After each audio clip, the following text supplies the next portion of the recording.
Recording.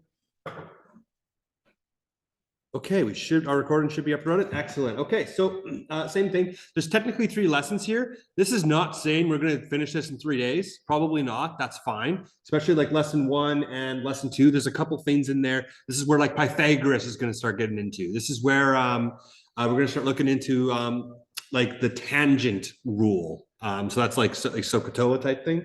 So it'll take us a little bit longer than the 3 days, of course. So I just wanted to bring this up here. Here we go. So I wanted to go into what a ratio is. So first off, is everyone able to see what I type here? Everyone's able to see that? Yeah. Okay. So what a ratio? A ratio compares 2 or more quantities. That's what it is. Now I'll show you what that actually looks like, of course. So a ratio compares 2 or more quantities.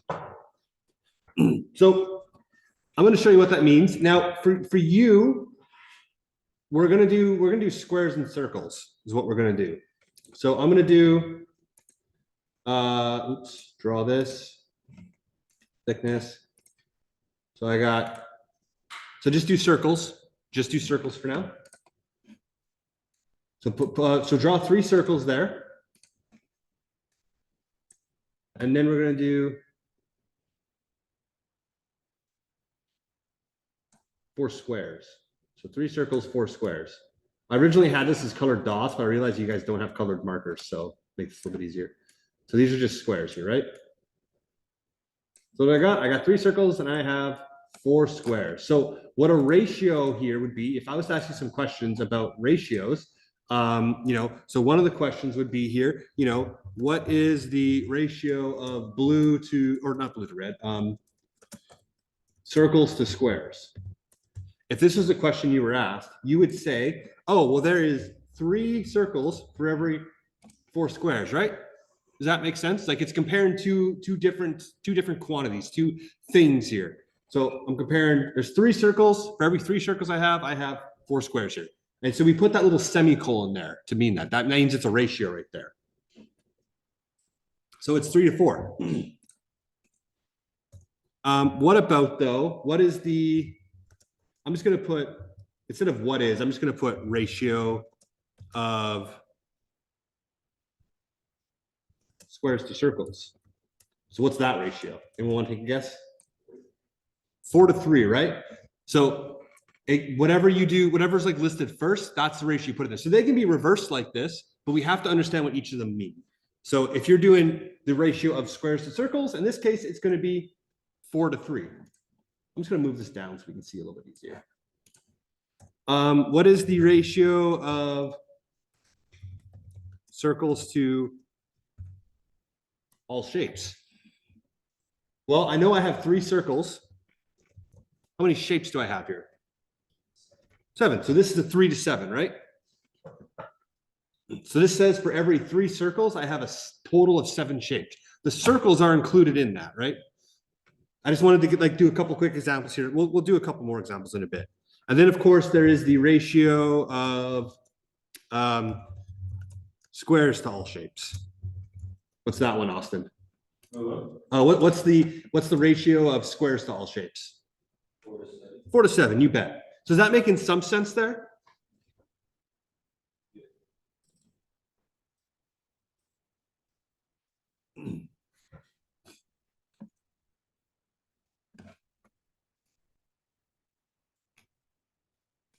Let's put the chat there. Okay.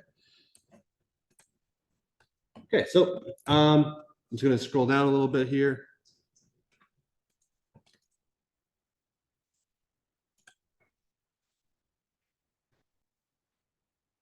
So I want to just jump down really quickly, just example 1. We'll go back up to proportion in a second. But if you just go to example 1, there's 2 questions that it's asking us, right? A, what is the ratio of corn to kidney beans? And B, what is the ratio of tomato to kidney beans? So whenever you go to a recipe, this is where you see ratios used the most, right? Because sometimes you get a recipe where you need to use it to make more, or sometimes they give you you need to use 8 cups of chicken stock. Well, I only have 4 cups of chicken stock, so I guess I'm doing half the recipe, right? So we use ratios a lot when we cook. It's used a lot in everyday life. So what would the answer to question A be? A. So ratio of corn would be 15 to 30. You bet. I ignored the 56 ounces here, right? Because it's not asking about that at all. And then for question B, it's asking what is the ratio of tomatoes to kidney beans?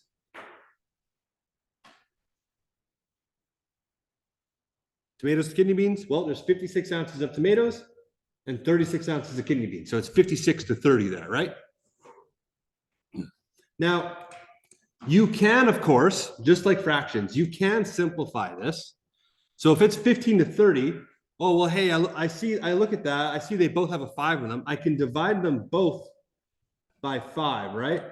I can cut both. Oh, sorry, that's supposed to be a 6 here. It's supposed to be a 6 here. I can divide these both by 5 because they share that as a common factor, right? So like if I divide these both by 5, I can see that, oh, well, this is 15 30s is the same thing as 3 6s, which is the same thing as, oh, I look at that, I have a 3 in common, same thing as 1 to 2. Does it make sense where I've gotten this 5 and this 2 from, and why I'm dividing them? So, so what I've done here, so it's 15 to 30, right? So just like a fraction, you can simplify this. So instead of saying you need 15 parts of corn to 30 parts of beans, you can simplify. I see that I can divide them both by 5, right? Then I can divide them both by 2. Sorry, by 3, it's supposed to be a 3 here. So I can divide them both by 5, I can divide them both by 3. All of a sudden I'm down to a 1 to 2 ratio, right? Doesn't that make sense? Like it's 15 to 30 is the same thing. It's just a less simplified number.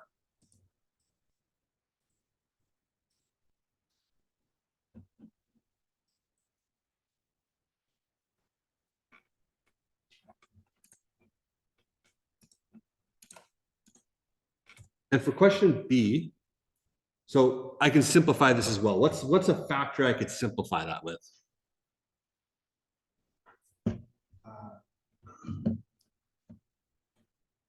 It's usually going to be a 2, a 3, or a 5. Remember. So I actually can't do a 3 in this case. 56 is not divisible by 3 because 5 plus 6 gives me 11. Can't cut 11 by 3. But they're both even, right? So I can cut them. I can cut them both in half. I can divide them both by 2. So that's going to give me 28 to 15. So all I did was I divided these both by 2. And that is simplified right there. There's nothing else I can take out of that.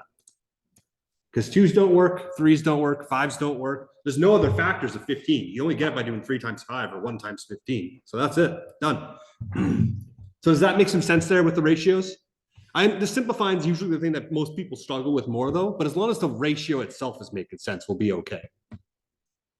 Because we need this for a future skill. So if you're not understanding it, please let me know because we need this for what we're going to be doing next in the unit. Okay, so I'll give you a second here and then we're going to actually scroll back up to that proportion thing.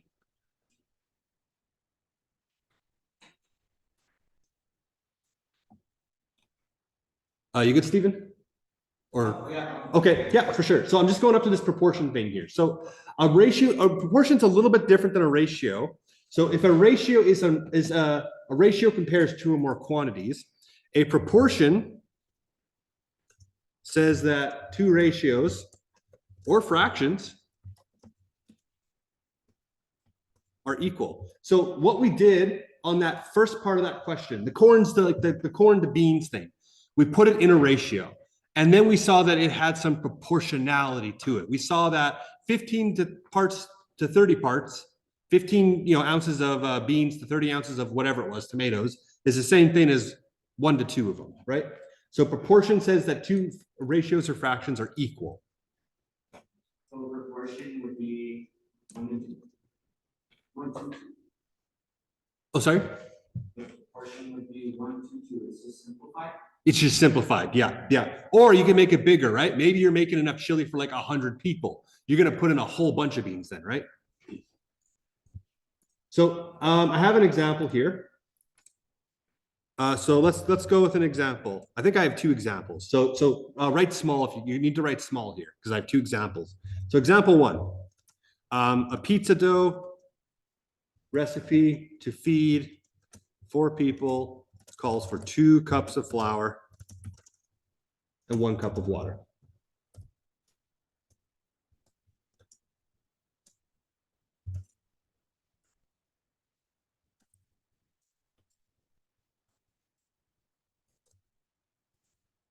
So how much is required to feed 8 people, 2 people, 20 people, 22 people? So just some examples there. So how the heck can we figure this out? So, so there's a recipe, right, to make pizza dough. So if you want to feed 4 people, you need 2 cups of flour, 1 cup of water. You'll need 4 cups of flour, 2 cups of water for 8 people. For 2 people, you cut that in half. So half cup of Mhm. water. For 20 people, you have 5. Yeah. So that right. So when we have these simple numbers, the concept makes sense. Oh, well, for 8 people, I just need to double this, right? That makes sense when it's easy numbers. But if I were to take away the easy numbers and give you some mean ones, that's where it gets a little weird. So that's where I want to go into the process of it. So I know that for 4 people, I need a 2-to-1 ratio, right? So for 4 people, I need a 2-to-1 ratio. So for 8 people, so what number are you times in 4 by here at number 8? What number is 4 being times by to get 8?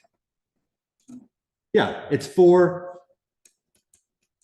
times 2. That's going to give you 8. Oh, okay. So that means I need to take this 2 times it by that 2 to give me 4. I need to take that 1 times that by that 2 to give me 2. Does that make some sense there? So that's the process behind it where like when it's stuff like this, you can just look at it, think about it for a second, you know what the answer is. But when it's not easy numbers, you need to use this type of method. So when it's 2 people, so again, I'm just rewriting this 4 to 2-to-1 thing here. When it's 2 people, I know that I need to take this 4 and I need to divide it by 2, right? You could also say times by 1/2, but divide it by 2. Which means I need to do the same thing for my actual, like my flour and water. So, okay, so 4 divided by 2 gives me the 2. Cool. So that means take this 2, divide it by this 2, I get 1. Take this 1, divide it in half, you get 0.5. So now it's 0.5 cups of water there, right?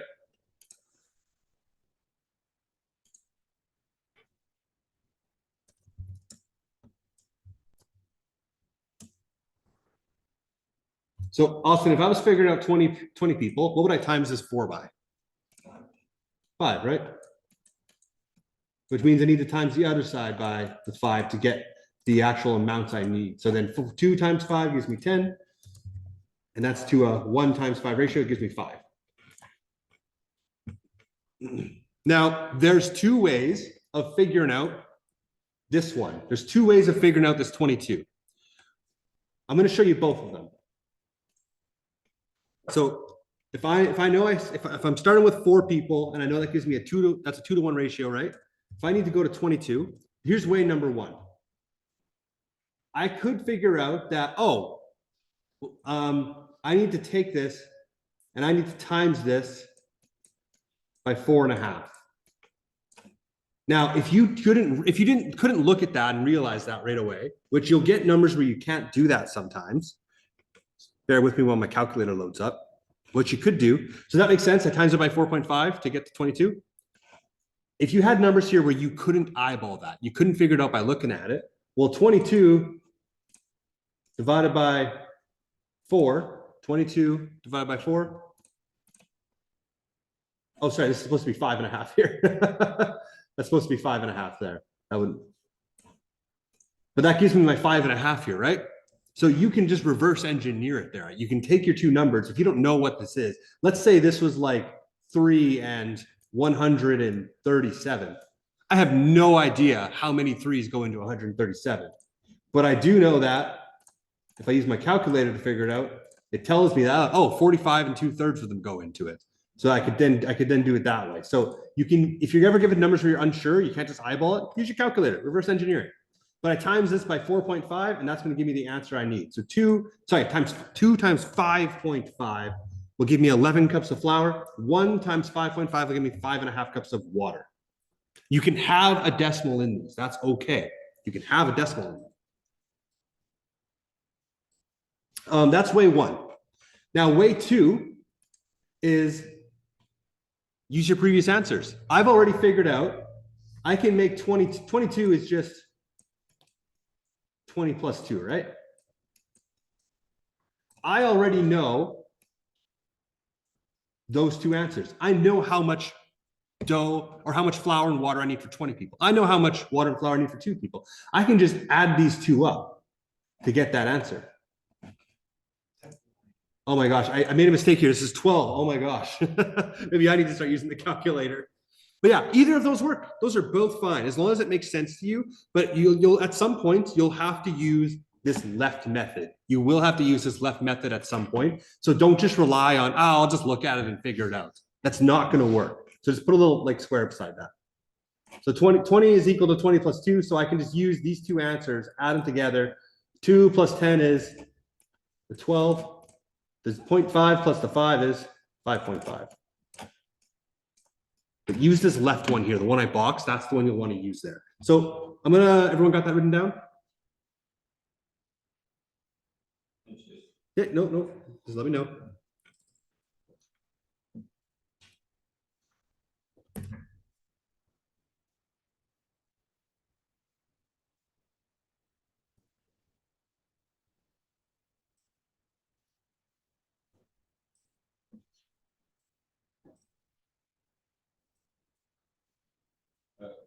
Okay, so I'm just going to now go down back to example number 2 here. So just going down a page now.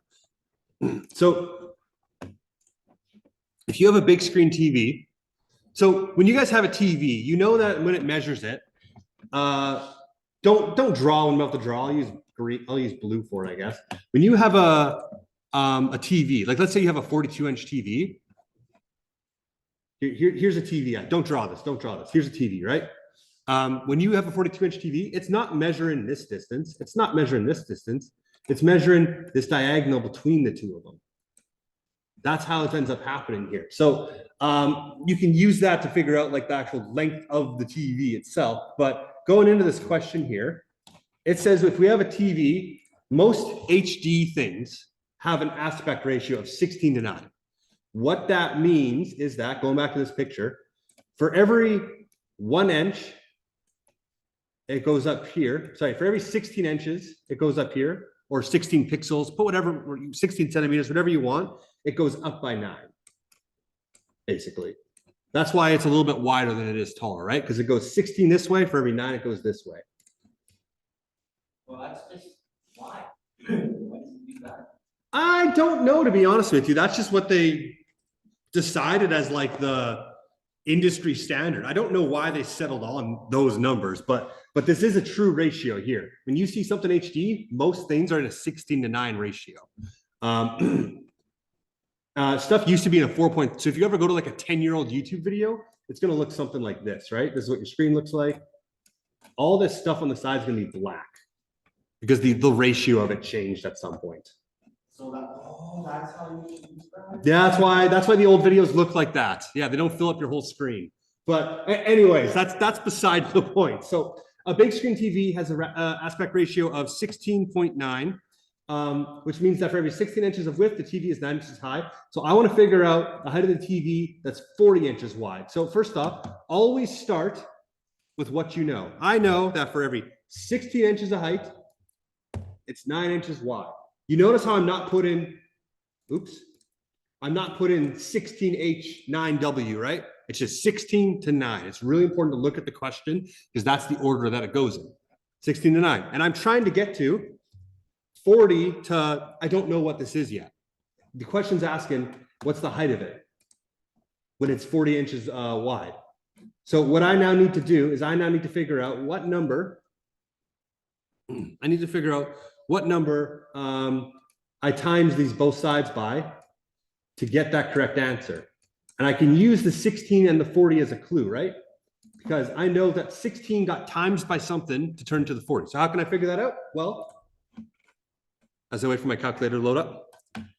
Again, I can't eyeball that, but what I can do is I can take the 40 inches and I can figure out how many times 16 goes into it, right? That's divided. When you take 40 divided by 16, it wants to know how many 16s go into it. 2.5 of them. So that means that this number, 16, was times by 2.5, which means the opposite side was times by 2.5.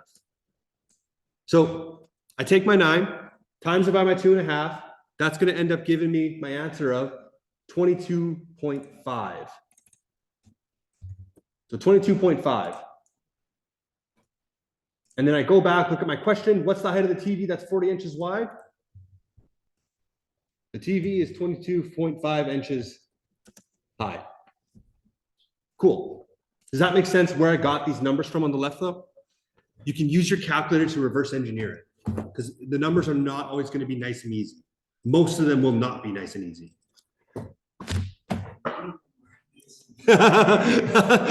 You're right. You're right. So that's why it's important to understand the process behind it. So what we do is we list our numbers. One's on top, one's on the bottom. You know, there was like nothing here. I put a little blank here, and then you don't need to draw your lines once you like do it for the first couple, just to like build that habit. But eventually you'll just do that in your calculator, and that's fine. I didn't even show my work that I did 40 divided by 16 because that's just going to eventually come naturally to you.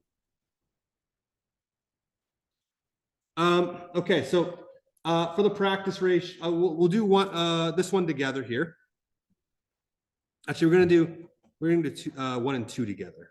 We're gonna do 1 and 2 together. So the question here is asking me, so in a juice mixture, there's 750 mils of water for 750 mils of juice concentrate. Like, so it's almost like this Neo stuff, just less powerful, right? 1 to 3. So what's the ratio of concentrate to water? So the ratio of juice concentrate to water. So you're right. A lot of people would go, oh, well, it's 750 to 250.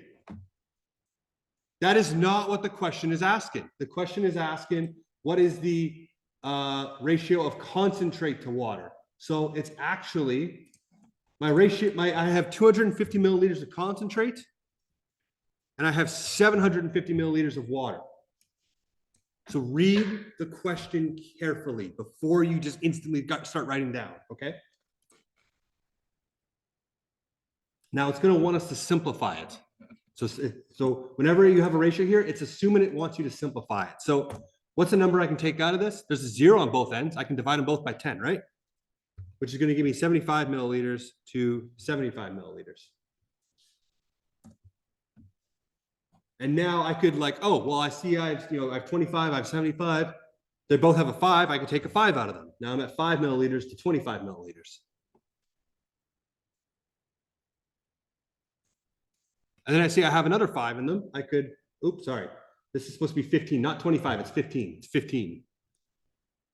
And then I see there's another 5 in this. I can divide them both by 5 again. So now I'm at 1 to 3. You betcha.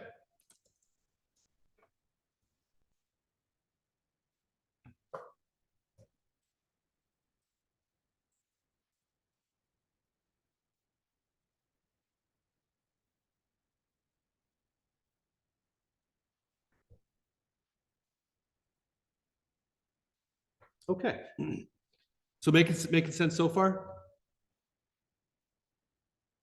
So we're gonna do this next one here together because this one's kind of interesting. So what makes question 2 more difficult than the ones we've done already? Why is it harder? Decimals, you betcha. So now I have decimals. So this question, so to make green paint, you mix yellow and blue, right? So if you ever go to like buy any paint, they use really exact amounts here, like a couple millimeters changes the color. So a painter mixes 2.3 liters of blue paint. See how I'm underlining the important stuff? To 1.7 liters of yellow paint. What is the ratio of blue paint to yellow paint? Okay. Ratio is 2.3 liters to 1.7 liters, right? Now, something that's kind of important to know, you normally don't want to try and have a decimal in here. You normally don't want a decimal. So these are really hard numbers to kind of work with. If I want to get rid of a decimal, I need one thing without one. The rest of them can have a decimal, but I need one of these numbers to be a whole number. It needs to be like, it can't have a decimal in it, okay? Makes sense? One of them has to be a whole number. Ideally one, but any number. So what I can do then is, if I need to find something that I can times these by to turn these into, at least one of these into a whole number. Well, they both have one decimal. How can I get rid of that decimal? Times it by 10. Until you find the whole number. Well, if I times it by 10, I know I'm going to get a whole number here. Oops. So if I times it by 10, that decimal point changes. Now I'm at 23 liters to 17 liters. And that's it. Cool. Now it worked out really nicely that both of them got rid of the decimal, but as long as one of them has no decimal, I'm good to go. There's a different way I'll show you how to do this later to get it to 1, but we'll learn about that later.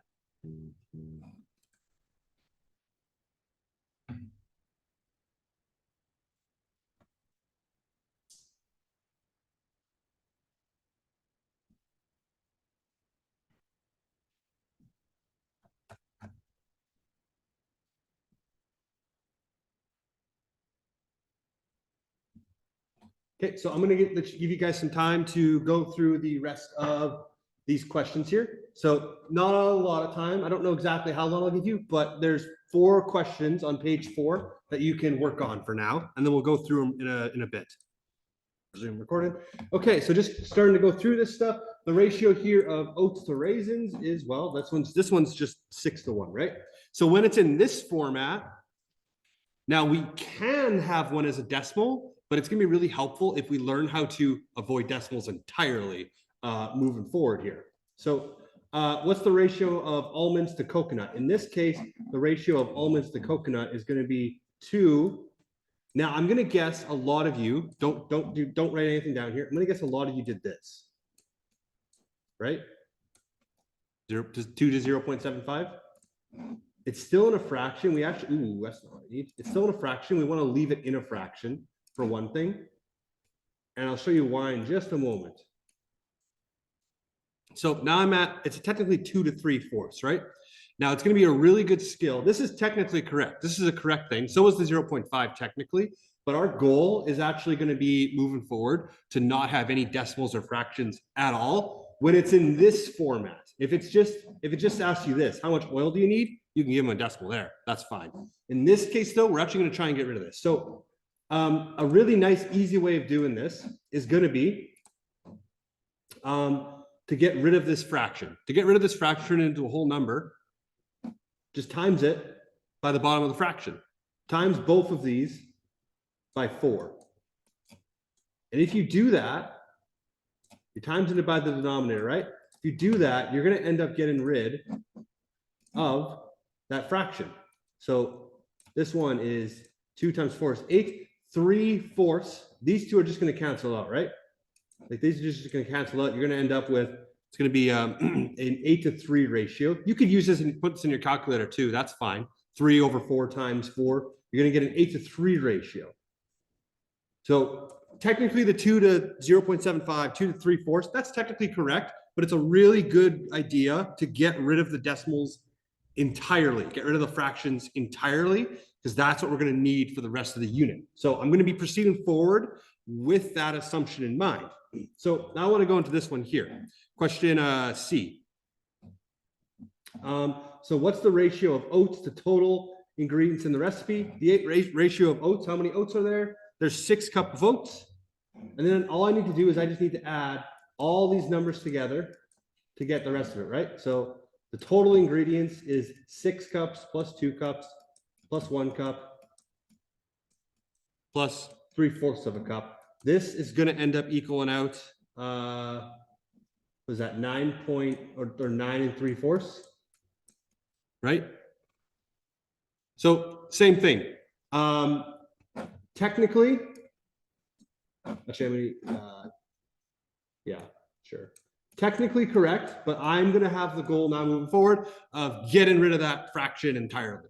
So how can I do that? Well, let's turn it into a improper fraction. 9 times 4 is 36 plus the 3. This is 39 over 4, right?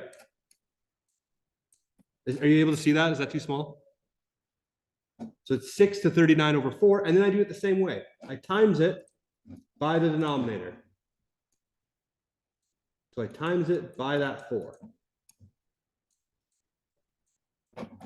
to get my answer here, which is going to be 4 times 2. This is going to get 4 times 6 is 24, and then this is going to give me 39. Now, cool. You've now gotten rid of your decimal, which is a good goal to have. Now I can technically simplify this whole thing. I can divide a 3 out of it to get me 8 to 13. So it's a lot more work to do it this way, but I promise you it's going to be super helpful for us in the future if we start doing it this way, where we start doing it with no fraction, no decimal. Does it make sense how I went from 24 to 39 to 8 to 13? I saw there was a 3 as a common factor. They're both divisible by 3, so I divided them both by 3 to get that. Okay, so now number 4, it's different. It's not asking me what's the ratio. It's asking me how much oil do I need. So now this is a little bit easier. So I know I need 15 liters of gas to 4 liters of oil. It's 15 to 4 ratio, right? And now the question's asking me if you use 20 liters of gas, how much oil do you need? Well, add what?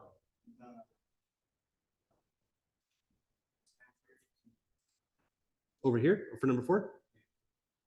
So like what would I add? So you're saying, oh, well, this went up, this went, this plus 5. So that means this plus is 5. I actually can't. I can't do it that way. On the left side?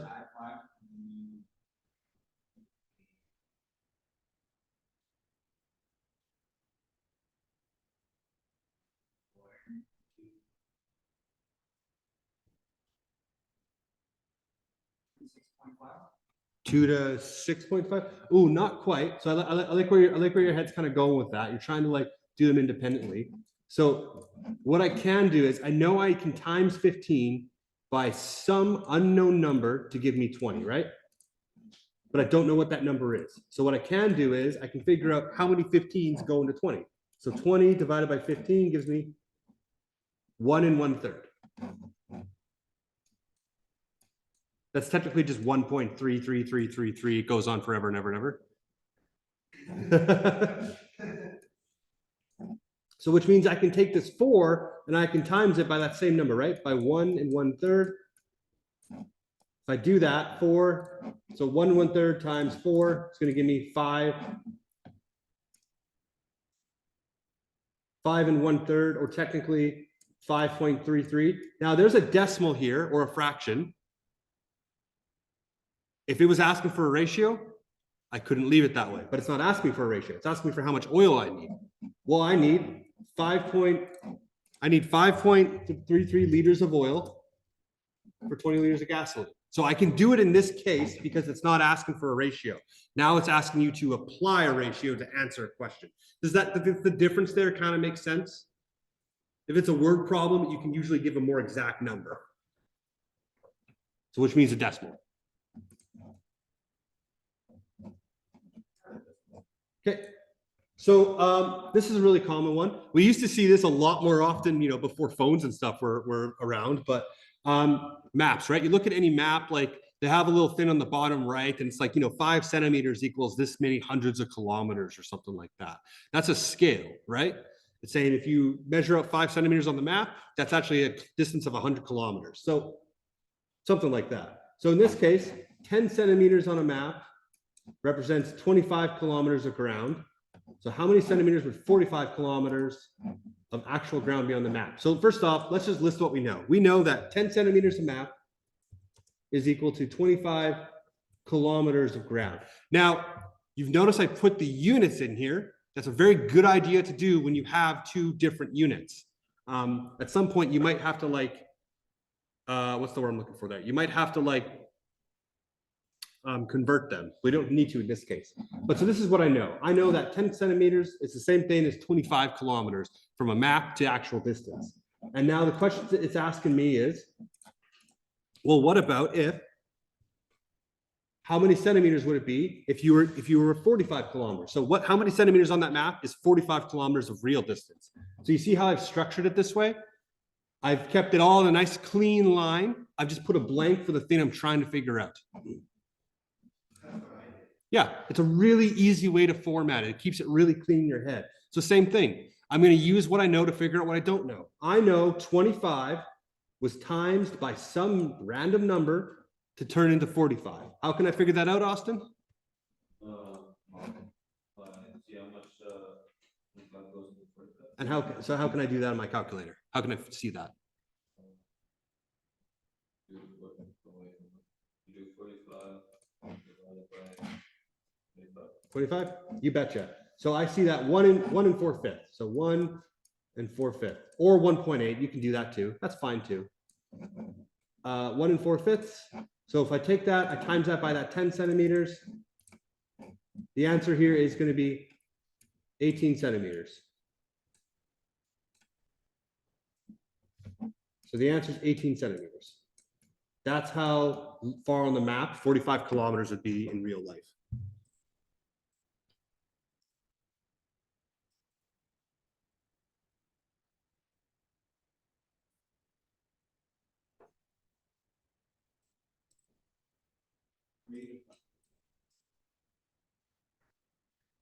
And so I got that by taking 45 divided by the 25 here. So 45, how many times does 25 go into it? 1 and 4/5 time, 1.8 times. Okay, and we got one more here, number 6. So a recipe calls for, so first off, why is this a harder question now? Actually, before I even go into it, why is this harder?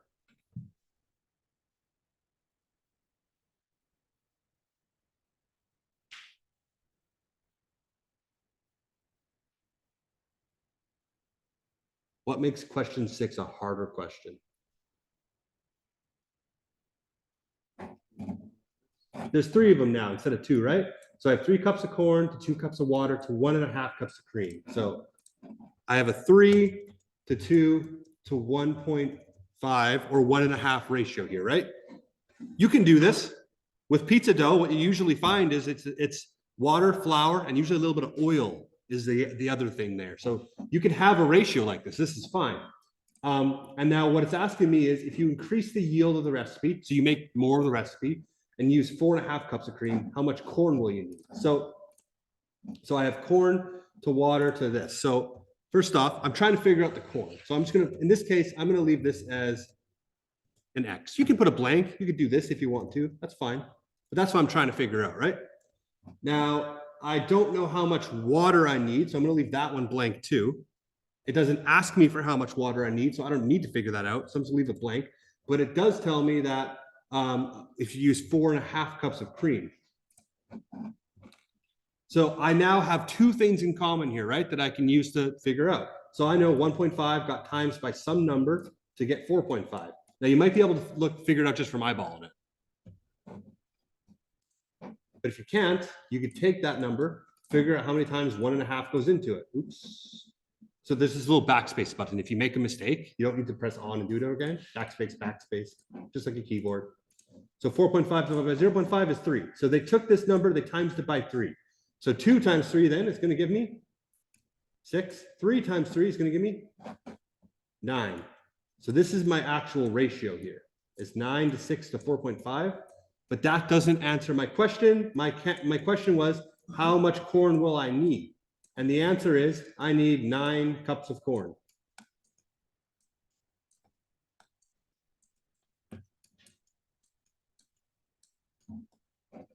Okay.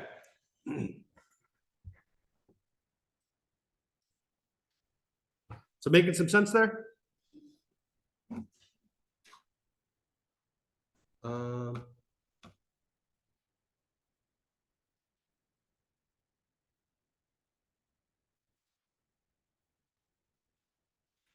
how about we use this time now to take our break? Just because we're going into something a little bit different next. So we'll take our break now, actually. So we'll meet up again at about just before 2 o'clock. So I'm just gonna pause my recording. Okay, so slope. So yeah, you have an idea of slope, it sounds like already, but so slope is oh, perfect. Perfect, we were just getting started.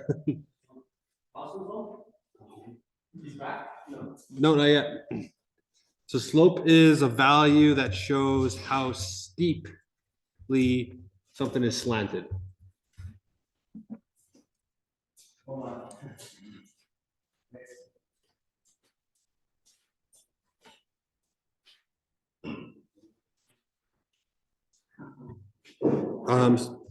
So there's something called mathematical notation. So the mathematical notation, that's the math thing we use for it. For slope is m.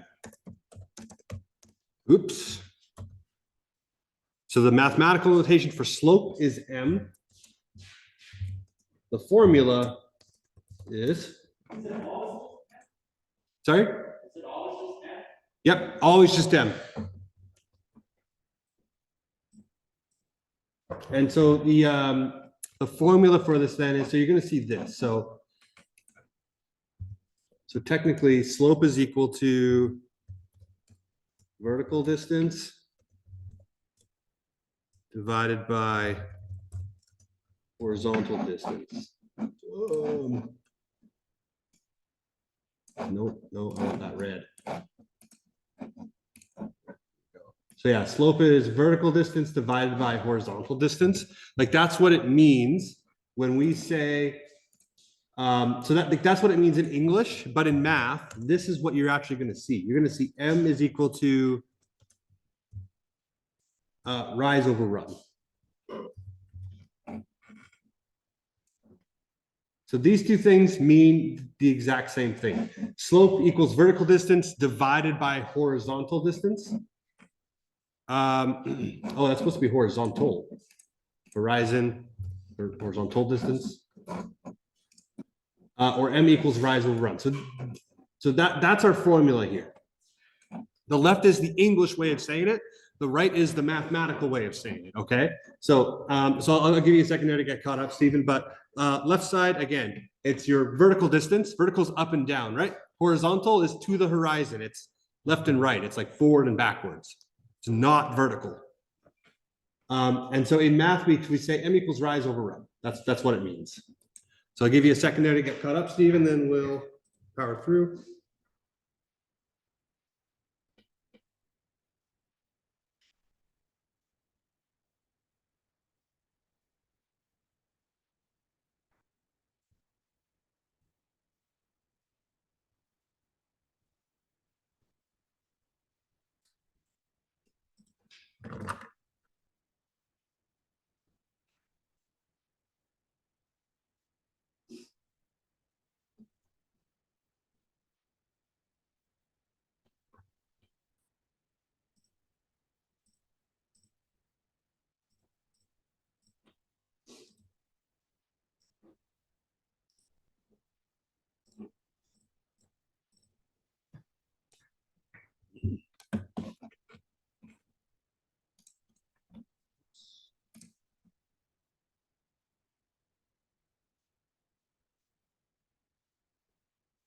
So one thing I've realized is for example 1, it's very hard to see, but there's some lines here. I have realized that they did not come out on your guys' documents. So you'll just have to trust my word for it. Yeah, just let me know when you're ready there, Stephen. We'll, you're good? Okay. All right. So for this one here, now I'm going to zoom in here for a second. There's little lines here that are not visible on yours, but technically we're going to be using those for this. So I'll zoom back in here in a second. But so for example, one, so Charlene is working on her project in art metal class. She wants to make a brass cookbook holder like the one in the diagram. She does not have a protractor to measure the angle, but the diagram is drawn on graph paper. So the question here is asking, what's the slope of this cookbook holder? So when it says slope, remember, the slope is the value that shows how deeply something is slanted. It's this thing here, this thing I'm drawing in red. That's the slope, right? So if we know that M is equal to, again, using math here, it's rise over run. So we always put our formula, then we fill it in. So it's rise over run, right? Slope is M, and oh, not rise over run, although that would make math a lot funner. Rise over run. So that's our formula, right? So all we do is we substitute that in. So M equals, well, my rise is the vertical, right? It's how much it goes up. And I can see that this thing is going up. You can't see, but I can see by 1, 2, 3, 4, 5, 6. It's going up by 6. So in this case, my M equals 6 because that is the rise, and then divided by the run, which is how far it goes in distance horizontally, which is 1, 2, and 3, and 4. M equals 6 over 4, which if you were to simplify is also 3 over 2. Because you can technically simplify these by dividing them both by 2. Yes, this is my my rise and my run there. That's my slope. So for this, all we're doing right now is we're just substituting it. We're just figuring out, oh yeah, it goes up and down, that's my rise. It goes side to side, that's my run. So in this case, it's 6 over 4, 3 over 2, means the same thing, right? So for every 6 that it goes up, it has to go 4 across. Or every 3 it goes up, it has to go 4 across. And I can see that in my diagram. So I'm going to zoom up here again. Oops. So remember, my slope here is 3 over 2, right? Which means if I go, so it's my rise. So if I start here, I know if I go up 3 and over 2, it's on that line. It's on that nice, easy coordinate there. It's perfectly in there. But over here, it's not on, I know it's really hard to see, but it's not on an intersection. It's not on an intersection. But I went up 3 and I went across 2. All of a sudden, it has a nice clean number there. So 3 over 2 works, so does 6 over 4. But this is why it's important to simplify, because later on, we're going to need the simplified values. But rise over run. Okay, so let's go to number 2 here. So we want to calculate the slope on a line that has a rise of 12 centimeters and a run of 8 centimeters. So just put your formula in, right? M equals rise over run. I'll draw the line in a second. Be 12 over 8, you bet. You're right. So it's 12 over 8, but you're right. I can simplify that. So if I divide these both by, well, I guess you could divide them both by 2 to start with. You'll get 6 over 4. You divide them both by 2 again, you'll end up getting 3 over 2. So you can simplify it. So technically it's 3 over 2. It's important to get to the simplest one here. But like, as long as you have rise over run, you have most of the work. The simplifying is the one thing that people usually struggle with more than anything. So for this one here, so question 3, it's asking me the slope of a line is 7 over 20, right? So so that means that the slope, which is M, is equal to 7 over 20. So I'm just going to quickly put that in. 7 over 20. Now it wants to know what happens. What is the rise if the run is 100 meters? And the run is the thing on the bottom, right? Common mistake, people would put 100 on top. It's not on top, it's the bottom.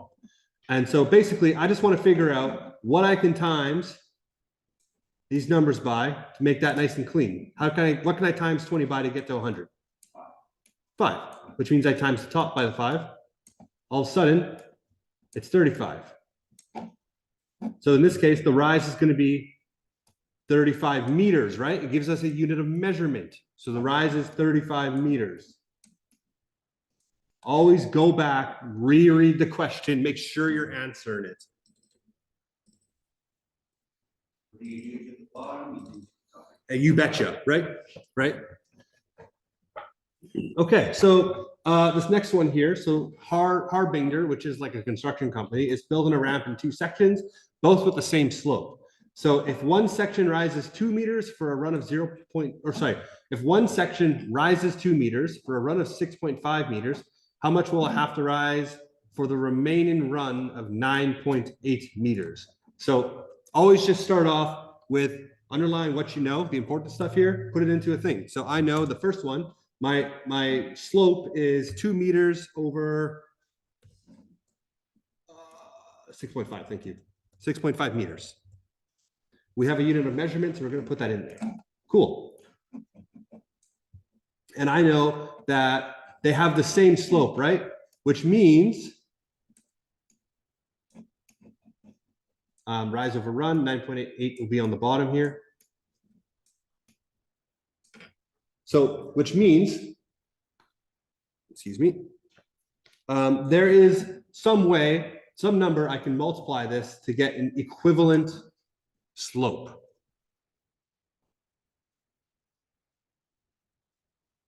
Now, how can I figure that out? You betcha, right? So I told you, we're not always going to get easy numbers. So I can take my 9.8, I can figure out how many times 6.5 go into it, because that's going to give me my answer. Honestly, that was gonna be like the second guess. Mm-hmm. I was gonna say how many times would 6.5 go into 9? Okay, yeah, which that's the exact same thing, right? Yeah. So when you do it, try and keep it in this fraction part because it's just going to be like a whole number. It's going to be a better number instead of writing all this because this can technically change the answer now. So try and keep it like this. So 133 over 65. So 1 and 33 over 65. So I know I need to times those to get that. So I take my 2, times it by that. So 133 over 65 times 2. My answer is going to be 3 and 1. 3 and 1/65. I can convert that to a decimal now. 3.02 meters. Now, this is the decimal in here, which you normally can't really have, but in this case, it's a word problem, right? How much will it have to rise for the remaining run of 9.8 meters? It needs to rise 3.02 meters.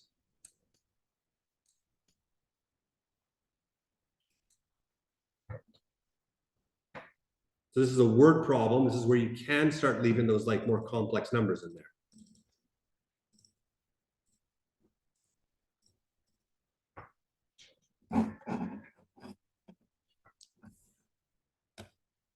Okay, wait. Yeah. So 6.5 times 1 and 33 over 65. Yeah. It equals that answer. Yeah. Yeah. It's like, yeah, I times them both by that. Okay. I'm going to let you guys try these next couple practice questions here.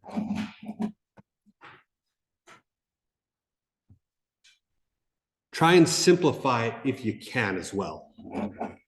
The simplifying is just one of those things, it'll come naturally eventually, it just takes time and practice. But give those, what is that, 6, 7 questions? Give those 7 questions an attempt here. Pause my recording. So 1B here is technically 1.25 over 5, but we actually can't have a decimal in this case. So there's a couple different ways of doing this. I'm going to show you 2 of them. So one of them is, I know that 0.25 is just 1 over 4, right? Or this is technically 5/4 over 5, right? All I did was I just converted that into a fraction. So that's one way of doing it. If you can eyeball that, cool. If you realize that, great. You then know that you can times both of these sides by 4. That's going to get rid of that little 4 there. You're just going to end up with 5 over 20 which is 1/4. That's way one. If you so way one works if you realize that, oh, well, this is just 1 and 1/4, and I can times by whatever the bottom part of this fraction is. Let me just make that a little bit easier. I can times by this denominator here to get rid of that little 4 there. That's one way you could do it. The other way you could do it is there is 2 decimal points here, right? You could just times the whole thing by 100. Yeah, so you could get 125/500, right? And then just whittle your way down with simplified. Oh, I can divide it by 5. That's going to give me 25/100.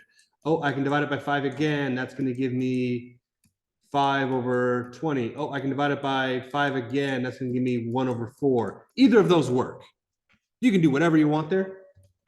The point is, it worked. So that's fine. So I just wanted to go to that one because it had a decimal right in the very start. But technically, the slope here is 1/4, not 1.25/5, because we don't want to have a decimal in that answer. You can't have a decimal in a fraction. This is technically a fraction here. So How I got rid of the decimal was just turn the bottom number into 100. you turn it, so you times it by 20? Oh, okay. So you got like what would that be, like 25 up here or something? So you got this to start, right? Yeah. Okay, yeah, that works. Yeah, you can do that. You can do that. Yes, you times it by like so either way, these are all common or these are all multiples that we can times it by. As long as you're going to simplify it at the end, that works. Nothing wrong with that. So for C here, you're just going to end up getting, this is 8/18, which is the same thing as 4/9, right? You just simplified it. For C or for D, this one here is actually going to be 5/4. I'm simplifying it. It goes from 10/8 to 5/4. Now for this one here, this one's a little bit tricky. So first off, it covers 3.5 meters of ground and it's 2.4 meters tall. If M is rise over run, the 2.4 is the thing that goes on top. That's a common mistake people will make. They'll put the first number they see in there. Nope, it's the tall one, right? The rise of it goes up top, then the bottom, then the horizontal goes on the bottom. These both have a decimal. I can just times these both by 10 to get me 24/35. These have no common factors other than 1, so that's my final answer right there. That's literally the simplest answer you can get with that one. Sorry? 24/35. Yeah. 6 over, did you get Mhm. 4/6?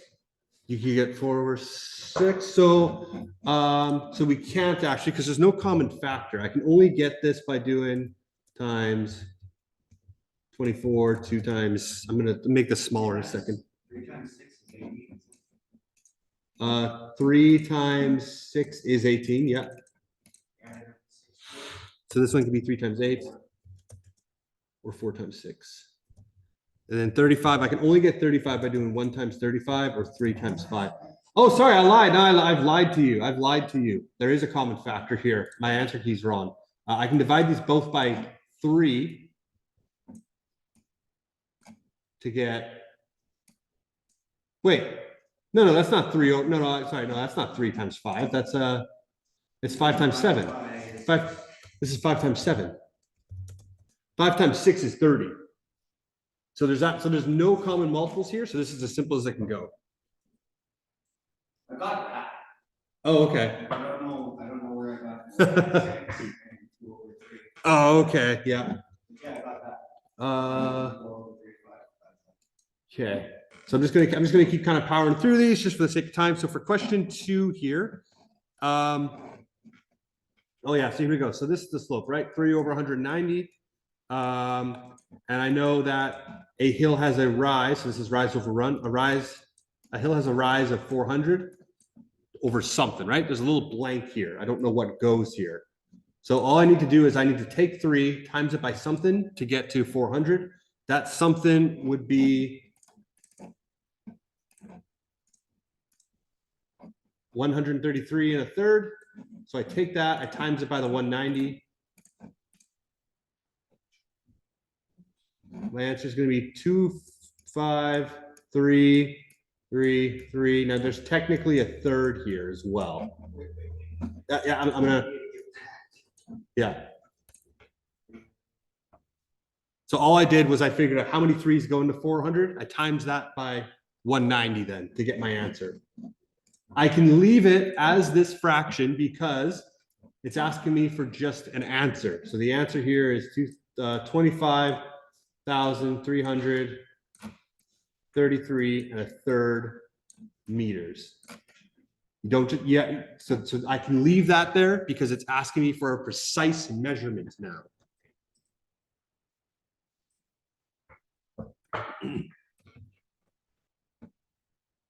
All right, just kind of going through here. So for this one here, so the slope of a staircase, so 0.95 is equal to, my rise is 210 over my run, which I don't know, so I'm gonna put that as X. Is anyone able to get this one out of curiosity?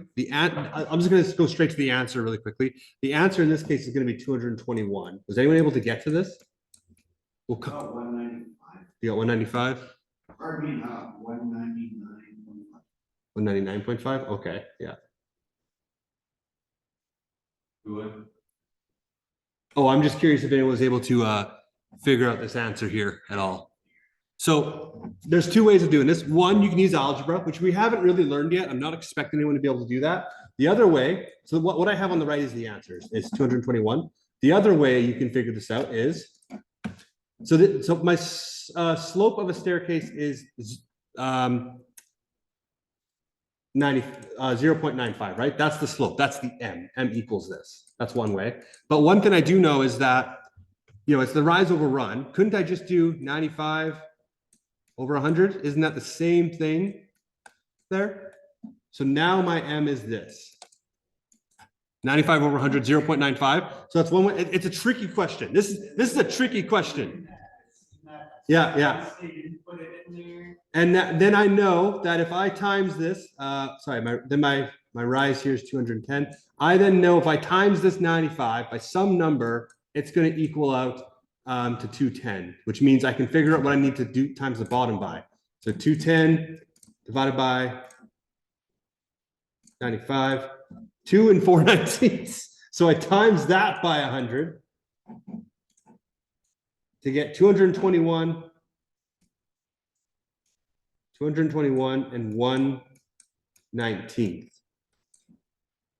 Now this is 221 and 1/19 of a centimeter. I can leave it like this because it's asking me a very specific question. What's the run? It's giving me a measurement. I can actually leave it like that then. But does that make sense how I got to that? Like how I turned 0.95, which is M, into this? So like, because I know that my M is equal to 0.95, right? And I can, yeah, slope. So what I've done is, if I know that, so what I've done is I've moved the 0.95 over here because I know that 0.95 is the same thing as 95 over 100. Yeah. And then I could use that same method we've been doing with kind of mean numbers to figure it out. So number 4, I wouldn't have a lot of time, so I'm just going to power through them. It's going to end up being 15.1 meters. Same thing. Slope, it's done the exact same way, right? 0.54 is my slope, which means I can just make that 54 over 100. I know that it covers 28 meters of horizontal distance, so I do it the same way. I just times this by some number. In this case, it's going to be times 0. something something. It'd be like a 0.2 something something. You're right. Yeah, to get my answer. So that's just the method there. On the right is the answer. It's 15.1 meters. Over 28. Well, so I do 28 divided by 100. Again, common mistake here. People would take 100 divided by 28. No. You're trying to figure out what number you need to times this by to get to 28, which is why it ends up being a small number. Does that make sense? I'm timesing it by something small to figure out and it ends up making this thing smaller. So I times this by 0.28, which means I times the top by 0.28. So 0.28 times the 554 is 15.212. And because it's asking for a very specific thing, if it gives you measurements, you can usually write it as like a problem, which is why you can leave it like that. You can leave it like 15.1. Just for the sake of time, maybe we'll cut off there. But all right, I hope that makes some sense. I hope we don't forget about it all during the weekend. I got it. Yeah, I know those two questions are kind of tricky, right? Because we have to change our way of thinking about it. It's the decimals that I know, yeah. Don't worry. Most of the stuff we're gonna end up using this for, like once we get to like graphs and stuff, there's a lot less decimals. It's normally just like nice, easy, straight numbers. We're just kind of pounding the concept into you for now. But okay, all right. So have yourselves a great weekend. We'll kind of come back together on Monday here.